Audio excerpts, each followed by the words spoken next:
আপনার জীবনে কি কখনো এমন হয়েছে যে আপনি সব চেষ্টা করার পরেও হেরে গেছেন? মনে হয়েছে যেন সব দরজা বন্ধ হয়ে গেছে আর উঠে দাঁড়ানোর কোনো শক্তি অবশিষ্ট নেই। যদি এই অনুভূতি আপনার চেনা হয় তবে থামুন, কারণ আজ আমি আপনাকে এমন একটি সত্য বলতে এসেছি যা আপনার জীবনের সব হতাশা দূর করে দেবে। বিশ্বাস করুন, আপনি যাকে ব্যর্থতা ভাবছেন তা আসলে আপনার জীবনের সবচেয়ে বড় উপহার।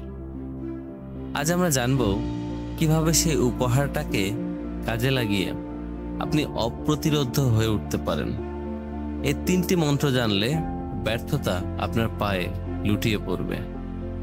বন্ধুরা, ব্যর্থতা শব্দটা শুনলেই আমাদের ভেতরে একটা ঠান্ডা স্রোত বয়ে যায়। লজ্জা, হতাশা আর একরাশ অপ্রাপ্তির ভারে মনটা ভেঙে যায়।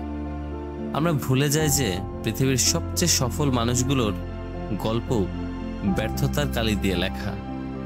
যদি আপনি একটি ভুল না করেন তবে আপনি নতুন কিছু করার চেষ্টা করছেন না। আসলে আমরা ব্যর্থতাকে ভুলভাবে দেখি। আমরা ভাবি ব্যর্থতা মানেই সমাপ্তি, অযোগ্যতা। কিন্তু ব্যর্থতা হলো শুধু একটি তথ্য, একটি অভিজ্ঞতা যা আপনাকে শেখায় আপনার কৌশলটা ঠিক ছিল না, আপনি নিজে নন। আজ আমি আপনাকে 3টি মানসিক পরিবর্তনের কথা বলবো যা আপনার ব্যর্থতাকে সফলতার জ্বালানিতে পরিণত করবে। নাম্বার 1, ব্যর্থতাকে ব্যক্তিগতভাবে নেবেন না। এটা শুধু একটা ফলাফল। যখন আমরা কোনো কাজে ব্যর্থ হই আমরা প্রায়ই নিজেকে দোষারোপ করি। আমি যথেষ্ট ভালো নই বা আমার ভাগ্য খারাপ। এই মানসিকতা আমাদের শক্তিকে কেড়ে নেয়। মনে রাখবেন, ব্যর্থতা হলো আপনার নেওয়া একটি পদক্ষেপের ফলাফল, আপনার ব্যক্তিত্বের মাপকাঠি নয়। ধরুন আপনি একটি পরীক্ষায় ফেল করেছেন, এর মানে এই নয় যে আপনি একজন ব্যর্থ মানুষ। এর মানে হলো আপনার পড়াশোনার পদ্ধতি পরিবর্তন করতে হবে। ফলাফলকে নিজের সাথে গুলিয়ে ফেলবেন না। নিজেকে বলুন, আমি শিখলাম, আমি উন্নতি করব। এই পরিবর্তনই আপনাকে দ্রুত উঠে দাঁড়াতে সাহায্য করবে। নাম্বার 2, ব্যর্থতার ডেটা বিশ্লেষণ করুন, আবেগপ্রবণ হবেন না। সফল মানুষেরা ব্যর্থ হওয়ার পরে কাঁদে না বা পালিয়ে যায় না। তারা টেবিল চেয়ার নিয়ে বসে পড়ে।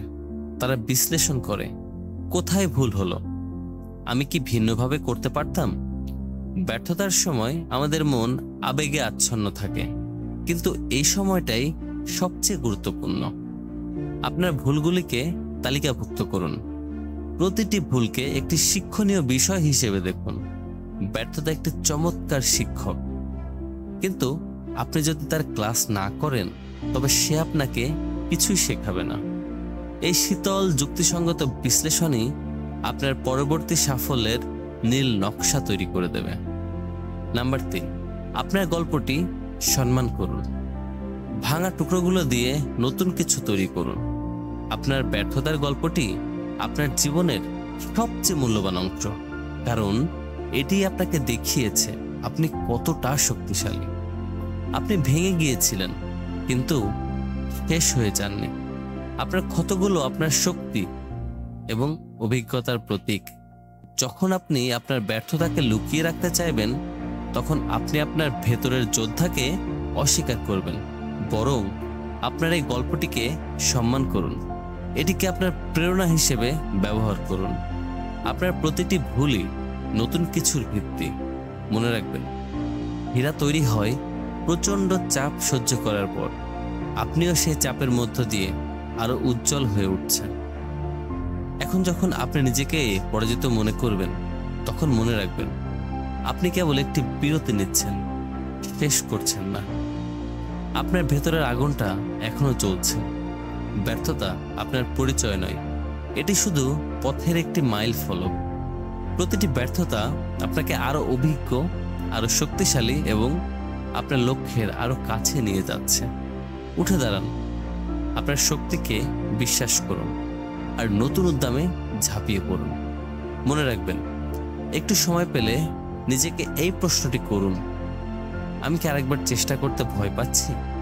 উত্তর যদি হ্যাঁ হয়, তবে জেনে রাখুন আপনার সাফল্যের জন্য সামান্য জেদই যথেষ্ট। যদি এই কথাগুলো আপনার ভেতরের শক্তিকে জাগিয়ে তোলে, তবে কমেন্ট বক্সে লিখুন আমি অপ্রতিরোধ্য, এবং এই ভিডিওটি আপনার সেই বন্ধুদের শেয়ার করুন যারা এই মুহূর্তে কঠিন সময়ের মধ্য দিয়ে যাচ্ছে। দেখা হবে নতুন কোনো ভিডিওতে খুবই শীঘ্রই। সেই সময় পর্যন্ত সবাই ভালো থাকবেন। ধন্যবাদ।